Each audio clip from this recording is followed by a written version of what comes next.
Assalamualaikum warahmatullahi wabarakatuh. Perkenalkan, nama saya Elsa Diah Pratiwi dengan NIM A28226824 dari teori 2. Di sini saya akan mempresentasikan farmakologi toksikologi 1 mengenai atme.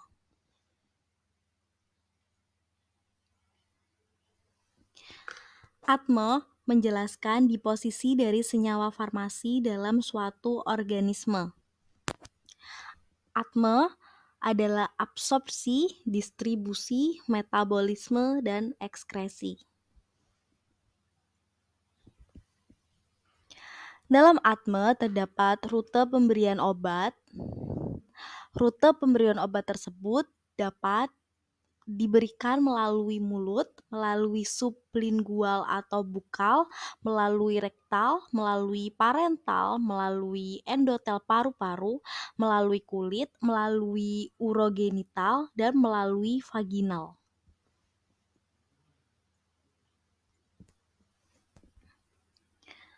Di sini saya akan menjelaskan tentang definisi dari atme.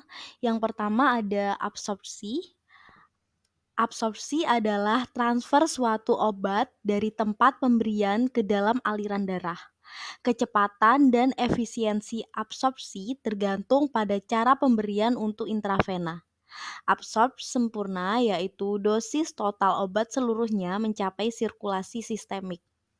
Absorpsi dipengaruhi oleh beberapa faktor, antara lain kemampuan difusi melalui sel membran, kelarutan obat, konsentrasi obat, sirkulasi pada letak absorpsi, luas permukaan kontak obat, dan bentuk sediaan cair.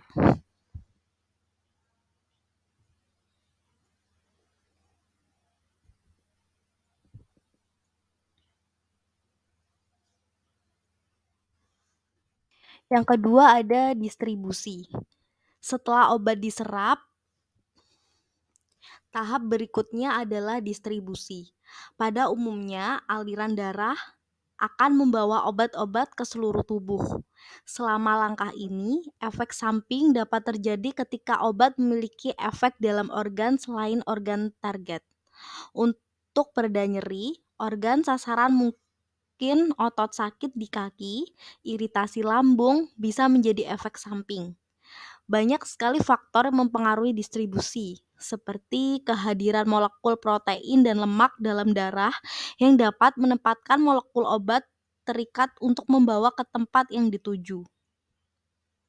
Obat yang ditargetkan menuju sistem syaraf pusat, otak, dan sumsum tulang belakang akan menghadapi rintangan besar, yakni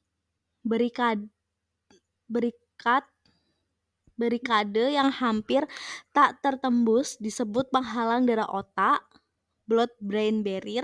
Blokade ini dibangun khusus berbentuk kapiler berlapis yang bersama-sama untuk melindungi otak dari zat-zat yang berbahaya seperti racun atau virus. Namun, ahli farmasi telah merancang berbagai cara untuk menyelinap beberapa obat melewati penghalang ini. Yang selanjutnya ada metabolisme. Setelah obat telah didistribusikan ke seluruh tubuh dan telah melakukan tugasnya, obat akan pecah atau dimetabolisme. Penguraian dari molekul obat biasanya melibatkan dua langkah yang terjadi sebagian besar di pabrik pengolahan kimia tubuh, yakni hati. Hati adalah organ penting yang bekerja terus-menerus.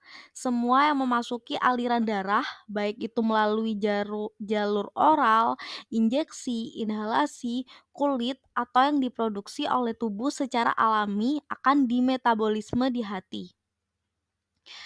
Proses biotransformasi yang terjadi di hati dilakukan oleh protein dan enzim. Setiap satu sel manusia memiliki berbagai enzim yang diambil dari ratusan ribu repertoar. Masing-masing enzim mengkhususkan diri dalam pekerjaan tertentu. Beberapa mampu memecah molekul obat, sementara yang lain menghubungkan molekul kecil menjadi rantai panjang. Reaksi dengan obat membuat suatu substansi yang lebih mudah untuk dibuang melalui urin. Tidak heran minum obat tertentu maka warna urin akan berubah. Dan yang terakhir ada ekskresi. Ekskresi adalah prosesi eliminasi obat dari dalam tubuh melalui ginjal. Setelah obat menjadi bentuk yang aktif, maka obat akan dikeluarkan dari ginjal melalui urin. Namun, bila ada pengaruh hati yang terlibat, ekskresi akan dikeluarkan melalui sel cerna. Ekskresi obat juga terjadi melalui keringat, liur, air mata, air susu, dan rambut, tetapi dalam jumlah yang relatif kecil sekali sehingga tidak berarti dalam pengakhiran efek obat. Air liur dapat digunakan sebagai pengganti darah untuk menentukan kadar obat tertentu. Sekian yang bisa saya sampaikan. Semoga bisa bermanfaat dan dapat dimengerti. Terima kasih.